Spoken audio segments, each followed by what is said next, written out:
So one of the things that I realized with starting the practice was that it was really working on the nervous system. And when you can get a hold of your nervous system, you can basically do anything, right? And with our blood sugars going up and down all the time, we have our hormones going up and down all the time. There's no control. So when you can start to control that and put it more on an even level, then everything else evens out. And I noticed the physical part of it is it works on the nervous system, right? But you have to have a balance.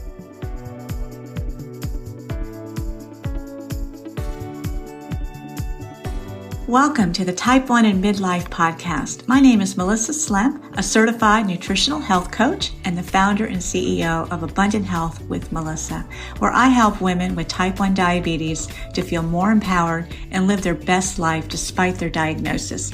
Each week, I will bring conversations and strategies from guest experts and my experience living with type 1 for over 40 years now. So if you're a woman ready to redefine how diabetes can look and feel for you, then the Type 1 and Midlife podcast is the show for you. Diagnosed with type 1 diabetes in 1985 at the age of 5, my guest, Angelica DiPanfilo, navigated the challenges and the positive experiences that come with this autoimmune condition. After over 20 years in the corporate world, managing blood sugars and stress and energy levels and her overall health, she changed her path to a holistic journey. And this began in January of 2020 through yoga and Ayurveda teacher training. So she embarked, and her initial reason was for personal healing, but the transformative power led her to share these modalities with others. And now with multiple teaching certificates, she offers yoga and Ayurveda to those seeking changes in their physical and emotional well-being. And all of this draws on her own experience of living with T1D. We talked today as two women, both in different stages of menopause and managing diabetes, about energy, intentions, and our purpose here. Be sure to stay till the end as Angelica guides us through an easy, gentle breathing exercise to help calm our nerves. We can't get enough of that, right? So we hope you enjoy this show and feel a connection to Angelica's story. And please share with other ladies you know who need to hear this as well. Enjoy. Nothing you hear on this Type 1 and Midlife podcast should be a substitute for professional medical advice. Please always consult your doctor before changing your diet, insulin dosages, or healthcare plan. Well, hello and welcome back. We are here today with Angelica. Hello, how are you today? I'm very well. How are you doing? I'm thrilled to meet you, and I'm so excited about the conversation that we're going to have today. And tell us a little bit about yourself. Maybe you can share your diagnosis story and what you want to kind of bring to our listeners today. Wide open book, right? Oh my goodness. It's been a long road. Diagnosed when I was 5 years old, so 1985. And so it's been almost 40 years of type 1 diabetes. And there has been, there's been a lot of technology enhances. There's been, it's been a long road. I didn't know how to take care of myself very well, probably at the beginning, obviously being young. And just even going through my teens, I didn't much care about it. I didn't think that it was important, and I suffered for it a lot. And I didn't realize that until like headed into my 30s and I started to make changes, like drastic changes. Um, I I wish I could have done things differently, but it Mm. just, Kind hindsight, of the lessons whatever. of life, right? Yeah, Yes, yes. definitely. And where I am now is day and night from where I was before on that journey. And I realized that I had to make significant changes to be healthy and to keep living my life in the way that I wanted to live it. Mm. So, Was there something specific that triggered those thoughts, yeah, for that change to it happen? started back when I was probably, I think it was around 28, and I started to have major complications. So I Mm. had major complications with my eyesight, and that really scared me. Mm. And so then I started making small changes because I didn't realize that I really needed to pay really good attention. I can Um, relate. And I know, and I don't know if you and I, and I'm just going to interrupt you for a minute because I was Absolutely. 25 when that scare happened to me. So, and I know you and I have had a chance to kind of share our stories together. Frightening, especially at that age where we are, this is the beginning of our life. I know I was newly married, wanting to have children, and told that yes, that I could go blind if I didn't, figure out the blood sugar thing. So yeah, talk about a wake up call, right? It Absolutely. definitely reprioritized me in a hurry. Yeah. Yeah. Absolutely. Yeah. And just for me, it was a gradual change. Like it took me a long time.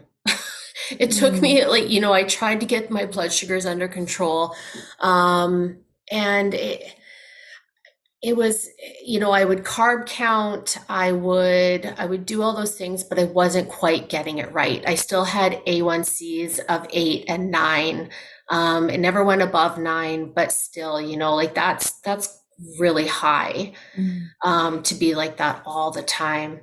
And then, it just, my health just kept on declining until it was about another 10 years after, so about 38. And I decided, if I'm going to continue on and want to have a quality of life, I need to make drastic changes.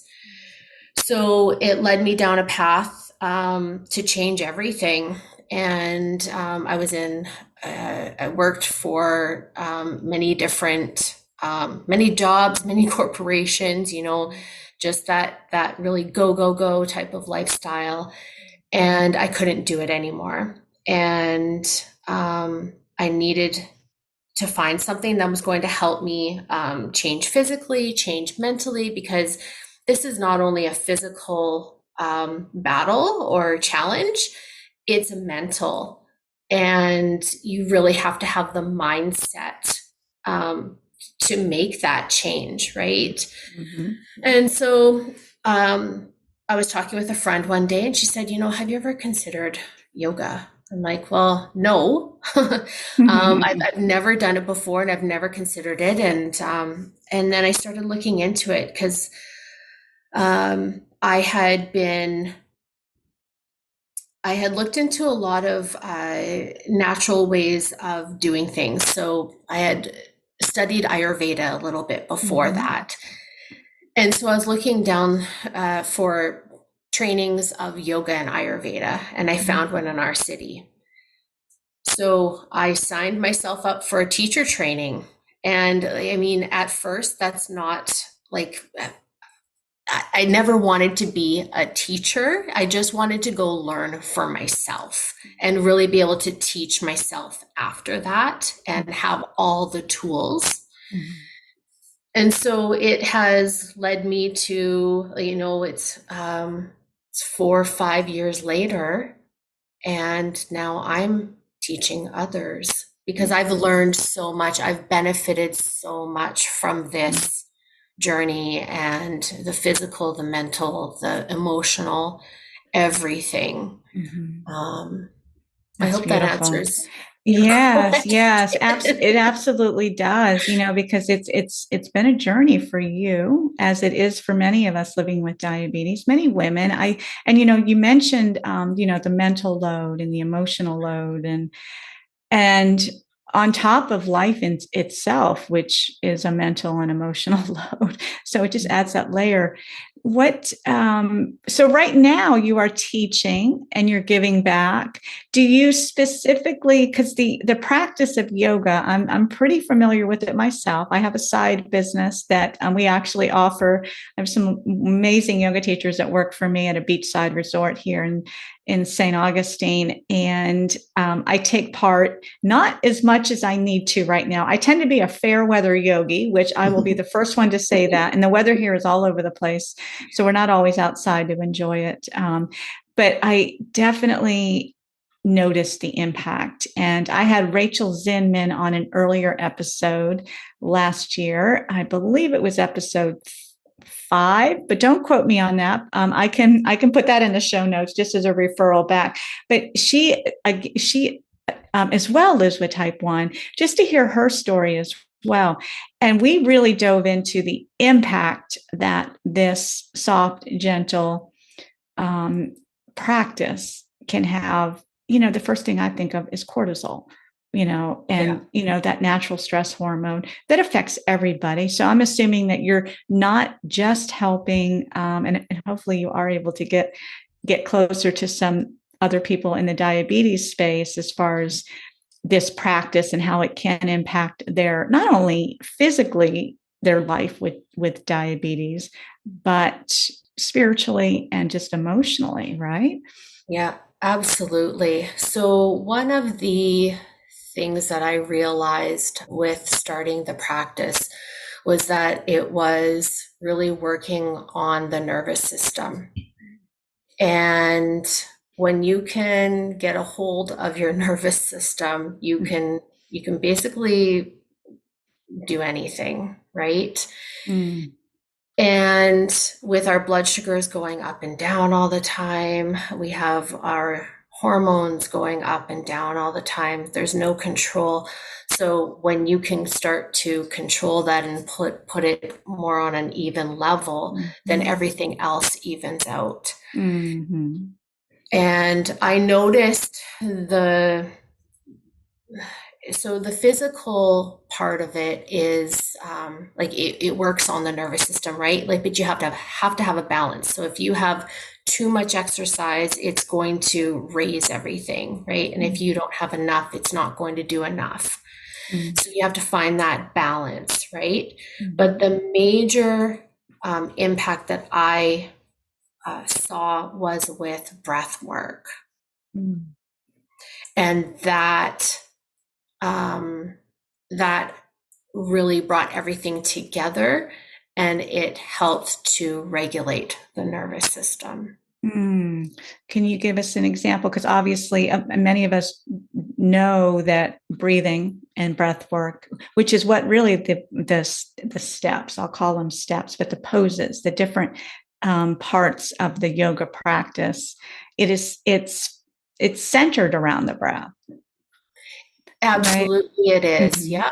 So, an example of the breath work, Yes, or yes. So how is that different, or is that different? Is that a different practice that you are doing or sharing with others as well?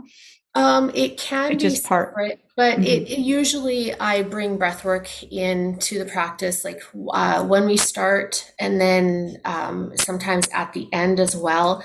And then um, depending on how used the student is to yoga, like it's a lot to bring in breath work within the Oh, practice. okay.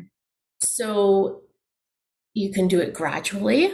Okay. And Maybe that's probably that makes the sense. best, Okay. right? Right. Until you're used to really focusing on the breath while we breathe through the poses. Mm-hmm. But Mm-hmm. yes, the breath work is a huge part of the entire practice. It's just another layer. It sounds like it's just another layer that kind of stacks on top of. Yeah. Yeah. Absolutely. Really nice.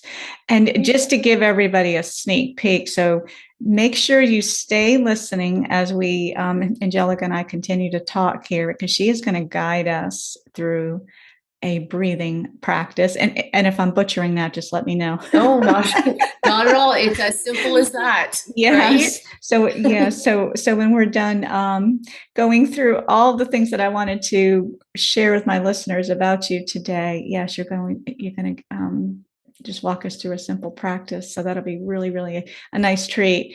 So I'm going to focus on or ask you a little bit about some different parts of, I think, just our physiology, and I'm probably saying that wrong, but as far as like our energy and well, let's just start with energy, how this is helping you. So what was your before energy before, prior to yoga, and what is it now? How has that Um, helped you? so uh, it would vary a lot, and it still does vary. But the one of the keys that I took away from my yoga and Ayurveda training is that all of our bodies are different. Okay. So all of our energy bodies are different. Some people have high energy, some people have low energy. Being a diabetic, we're more on the lower side, right? Because of the regulation of the blood sugars. Mm. And with Ayurveda, it looks at the individual person. Mm. So when we take a group yoga class, it's not looking at the individual person, right? We're just doing what everybody is doing. But Mm. when we go into yoga and Ayurveda, we can actually do uh, essentially it's a quiz. And Okay. you would then determine the person's unique constitution, and then so that's their body type. And so then you would do the yoga practice for their body type, and then that would help either bring the energy up or bring the energy down, right? Mm-hmm. So if we Mm-hmm. have someone with low energy, and depending on their constitution, putting a really aggressive asana in there would be detrimental, or it might Mm-hmm. not be, right? Like Mm-hmm. we have to determine those things before we go straight into an asana practice. And the same Mm-hmm. is with breath work as well. It can have a Interesting. Okay. major impact. Yeah. Yeah. So, if I'm answering your question properly, once I knew what uh, my constitution was, I Mm-hmm. could then tailor a practice that would bring more energy and sustainable energy, Yeah. right? Like, Yeah. because we're Yeah. looking Yeah. to I not like that. burn out. Right. And it's really, I talk about this a lot with, my clients and well, even with myself, it's really about gathering all that information, to make the best decisions. And of course, day to day, that's what we know is all the factors that impact blood sugar, insulin, food, all the things, and stress. But this is just such another layer that's really, where we can really learn more about ourselves and what makes us tick and what makes us not tick, or in some Absolutely. cases inflames us, right? There's so many different kind of ways to describe it. We do live in a world that many of us, some of us know and some of us don't know maybe how inflamed our body is. So, and yoga can definitely, in this the breathing and intentional breathing and mindfulness can definitely serve all of that. Yeah, Yeah. it Real absolutely important. can. Yeah. Yeah. So what about and I'm going to compare like who you were as a woman before this transformation with yoga and Ayurveda. I know it's so impactful for you, and it's really just kind of flipped the switch. So things like, and these are common things that we are experiencing as we're going through this change of life, is our mood, our body image, who we are as women. I heard a statistic just the other day, and this is kind of a side note, but I think you can relate to this because you do own your own business as well, like I do. But the statistic of women over 50 who this is a new chapter. And in most cases, we have children that are grown and gone. There's more economic stability within the home, so there's that freedom to be able to kind of tap into who we were meant to be. If we didn't get a chance to do that in earlier years, I know that was my story. To really, to become and to blossom, I guess. It's kind of like our like another step of recreating ourselves when we hit the stage of life. So, I'm going to assume that you have found this for yourself as well. Absolutely. Absolutely. Could you repeat the question? That's okay. Yeah. I'm sorry. No, that's fine. I know we're going to just get off on all little tangents, which is fun for everybody to listen to for sure. But, I think it's just that feeling we have about who we are as women. And I think we are, unfortunately, and I'll admit that this was my kind of a story too, as a younger woman, is how important body image was, and our weight, and all those things. This is a different chapter now where I can say, and this is a funny kind of part of the story too. I was just thinking about when the COVID pandemic was in its full force. And I think, and that was 3-4 years ago. So I was I was just approaching menopause. So that was kind of a difficult situation based on everything else that was going on, but it gave me a chance because, we weren't going out as much.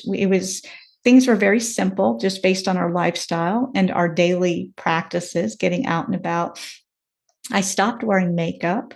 I simplified everything. I just really was just focusing on, obviously, my health and my diabetes and my business, my family.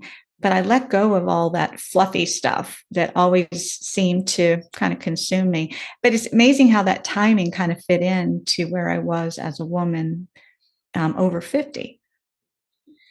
Yeah, and I can say that I absolutely relate, and at a younger age even. So mine started at around 40. So, and very similar, right? I just didn't, like you said, let go of all the fluff. It just didn't matter anymore, right?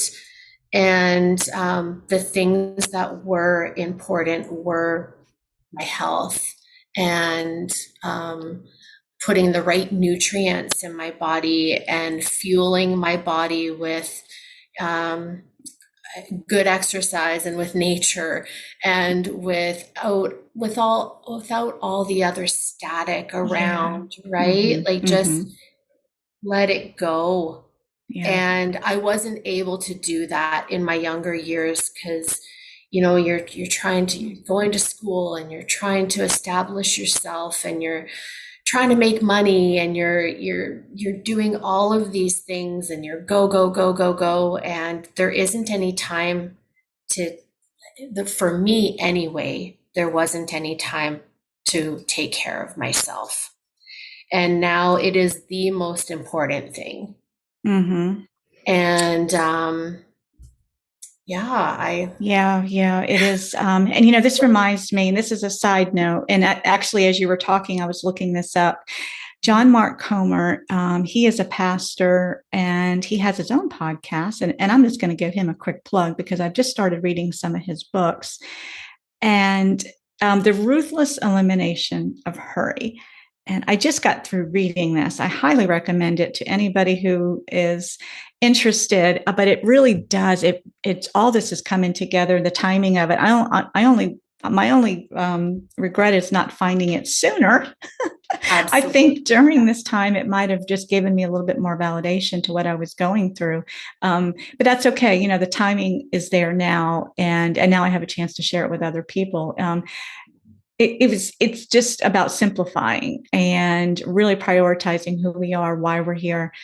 And he talks a lot about, you know, it's very personable. He's talking about his routine and his family, and it's not a book that's passing judgment on our overconsumption of everything. It really is just a bird's eye view, because he's very honest about his own place in trying to do this for himself. So anyway, that's just a little something I was thinking about as we were talking about this. Just so it's so important. Just to bring it back, to the center, and why we're here, and Yeah, just appreciating this beautiful world that God created, and soaking Mm-hmm. it up and not taking it for granted. And it's so easy to get caught up. It's so easy. And I'll be the first to say that there's a lot coming at us. So yeah, There's a being lot able of to, noise. a lot of noise in the forest, right? Yeah. Yeah. So share about like blood sugar control. How do you manage diabetes right now? What is your therapy choice? Yeah. So, about 6 months ago, no, it's a little bit long, about 8 months ago, I went to a pump. Now, before that, I was on manual injections, numerous times a day, sometimes up to 10 times a day. Started off, like I said, in the 80s, it was once a day. Right. Once a You were still in day the with, honeymoon phase? oh man, yeah, right. And it was, yeah. So right now, I have the best control that I've ever had.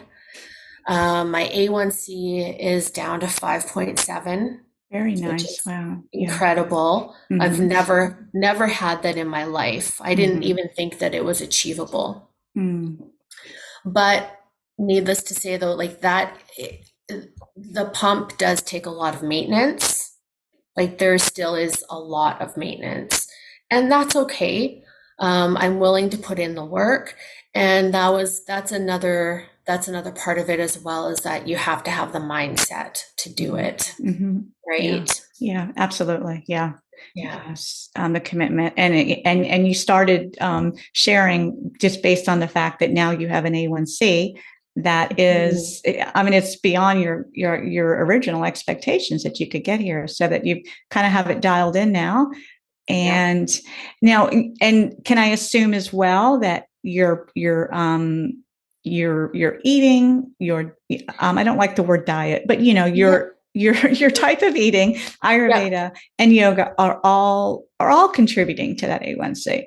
Absolutely. Yeah. So, I talk about health a lot, and getting back to the basics, and that. And so part of that is my nutrition, and I eat a lot of whole foods. Mm-hmm. And actually, so I had gotten really sick about 6 years ago as well, not from the diabetes, but from something else. And my body just needed a break from everything. So I actually decided to go all vegetarian, Mm-hmm. because my kidneys needed a break. A break, okay. And so then I went to Ayurvedic eating for my body type, Mm-hmm. and it's whole foods, it's cooked foods, and it has 100% changed everything in my body for Mm-hmm. the better. Mm-hmm. So Yeah. I don't have my problems that I had before. Isn't that amazing? I know, Yeah. I know. And you're still young. Yeah, This is so well, nice, right? we, Right. To get it. Well, I mean, we're aging, but still, a midlife is really just the beginning, I think. This is when we can really, yes. really, really feel more centered. And yeah, it just, I feel the best yeah, that I've ever felt in my same whole here. life. Mm-hmm. Mentally, physically, like everything, who I Mm-hmm. am, Mm-hmm. like that was never before. Mm-hmm. And Yeah. like you said before, it is a new beginning. Like it's just, It's a new chapter for sure. yeah. Yeah.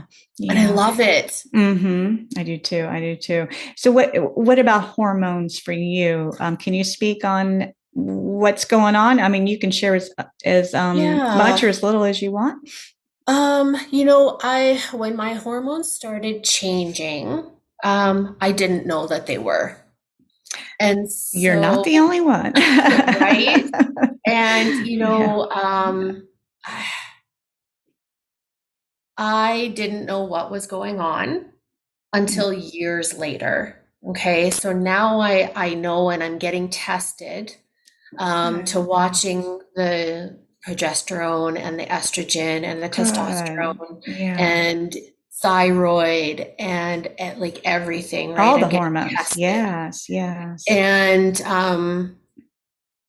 I know that it affects the blood sugars. And because I'm not on a regular cycle anymore, I can't map it out and know Mm, when my estrogen drops that my blood sugar is going to go up, I hmm. believe.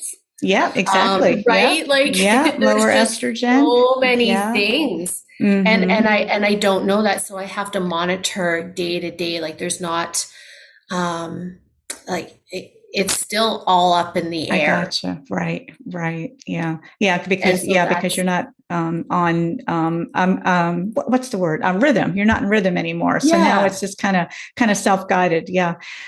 I'm sorry, and I do understand because Yeah. I've felt it. And maybe the plus side is that there's a lot more information out there, and that's definitely what I continue to share and help people with with resources. And because I didn't understand it, and the doctors didn't necessarily even have a conversation about it, something they're not trained in, which is something we've covered here with some other doctors and guests that have been on, which I think Yeah. it's just these are things we need to know, ladies. And it's really about equipping and that toolbox, because Yeah. just understanding. It's all about understanding and expecting what will happen. Again, it's different for everybody. It's going to be a different transition for everybody, but just being aware. And I think that helps the frustration when we get those highs and lows that don't seem to make any Hmm. sense. I mean, it's still frustrating, but when we can kind of direct it back to what is naturally happening with the body, it sure makes it a lot easier. Yeah. Yeah. And it's probably a Yeah. little bit easier, because I'm still on multiple daily injections, MDI. Hmm. So I believe it was harder for me because, again, it's more manual. My basal rates is something that I can really pretty much have to manually do every day because it's a once a day shot for myself. And the bolus is, again, similar to a pump, but not really, because those are different settings and controls that you have an advantage over, that I was a little bit more manual on. So yeah, and again, it's so different. It's just so different for everybody. But yeah, Yeah. it's one of the things I think we can both agree on is, and testing too. Good for you. You're getting tested, because that's something a lot of doctors even push back on. They don't think it's necessary, but I say, why not? Let's have a Yeah. baseline. Because Yeah. how do we know, Absolutely. right? Yeah, just have that Yeah. baseline. I have to say my doctor's been really good about that. I am fortunate in that area. Mhm. Um, yeah, Yeah, we have a right to know. Yeah, yeah, most definitely. Okay. Was there anything else you would like to share? And we're going to, and if you're ready, mhm. you did say that you could share a breathing Absolutely. exercise with us, myself and the listeners here. And I'll let you take the reins right now and just tell us what we would need to do. Sure, absolutely. So find that comfortable seat. And I want to remind listeners, if you're driving, just put this on pause and maybe do it at another time, because we're going to get really relaxed and you don't want to do that while driving. Mm-hmm. So I invite you to close your eyes and feel your feet on the ground, connecting to the ground. Feel your legs on the chair and your sit bones, and lengthen the spine. Relax the shoulders. And then you can take your left hand, you can go over your belly, take your right hand and put it over your chest. Just take a couple of breaths here, just noticing the breath, not altering it, just noticing as it comes in and out of your nose.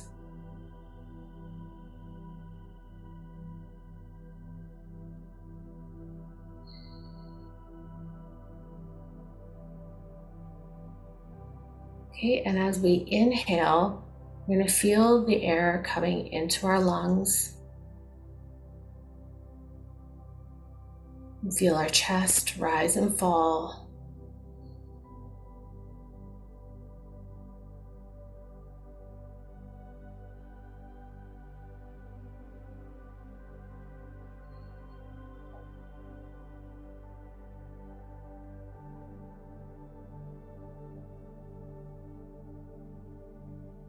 And on the next inhale, we're going to bring the air into our lungs, and then we're going to bring it all the way down into our belly.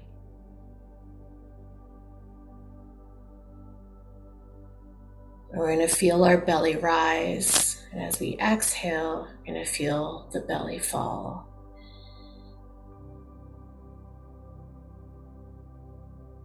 Again, we're going to inhale, feel the air coming into our lungs, and then all the way into our belly.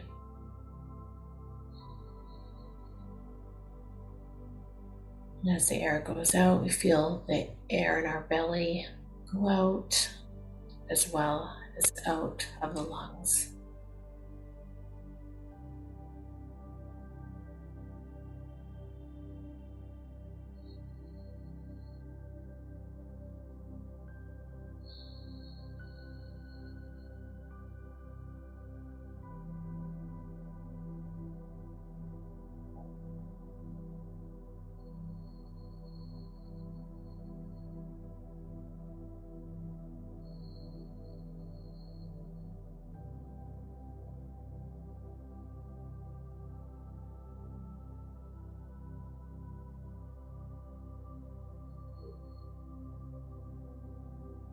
Notice that our breath is deepening.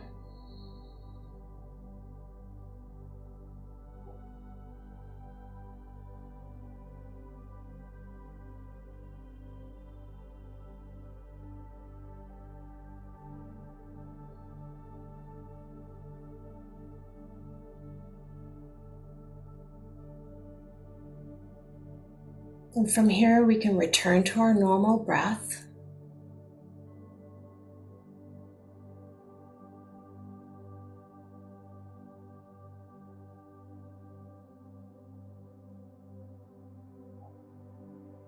Maybe we take a little bit of movement into our hands,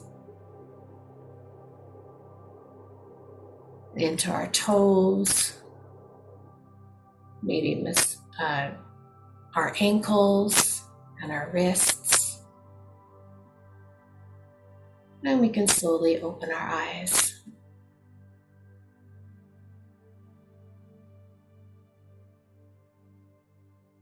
So that, I'm not sure how you feel, but was that a little bit calming? It was very calming, yes. Yeah. So I relaxed enough but still knowing that I had to come back and continue to finish this show off, which is interesting. Amazing how our brain will get in. It's like, okay, relax. The breathing was very relaxing. I know that's going to benefit me the remainder of this day. So it's still early here as we're talking today. So I appreciate you taking the time Absolutely. and sharing that with Pleasure. us. Yeah. Do you have any final words of wisdom that you'd like to share with our ladies and the listeners out there? Or maybe some tips on how they can get started with a breathing practice, or if they're interested in Ayurveda. I know that's a Yeah. lot, but we're definitely going to point people to you and link some things here in the show notes. But we'd love to hear any closing thoughts you might have. Absolutely. So you can find me at Angelica Marie Yoga on socials, so on Instagram and on Facebook. And I have a couple of resources on there, free resources. So if you know that you want to change your health or some aspects of it, know that it is 100% possible for you to do this. And the first thing that I would do is get yourself a good support group, because you need people around you that have been through it and who have your back. And the second thing that I would recommend is that I have some free resources to get started in yoga and Ayurveda. And if this is something for you, then I would also recommend that you check out my more robust offer. And you can find that all on Instagram. Again, we appreciate you. We appreciate you being here and sharing your story and your experiences and what has helped you get where you are right now. And there's hope. All of us have this journey that that we continue to go through with diabetes. The journey won't end.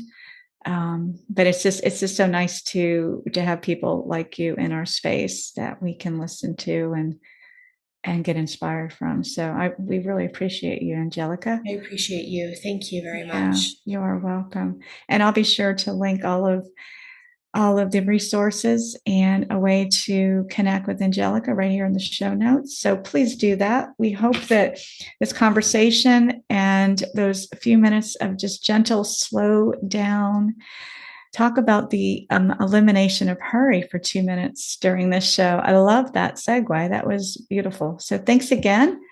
And we appreciate you being here. And please share this show too with any other ladies in your life that are also living with type 1. And we will see you back in here next week. Same time, same place. Bye for now.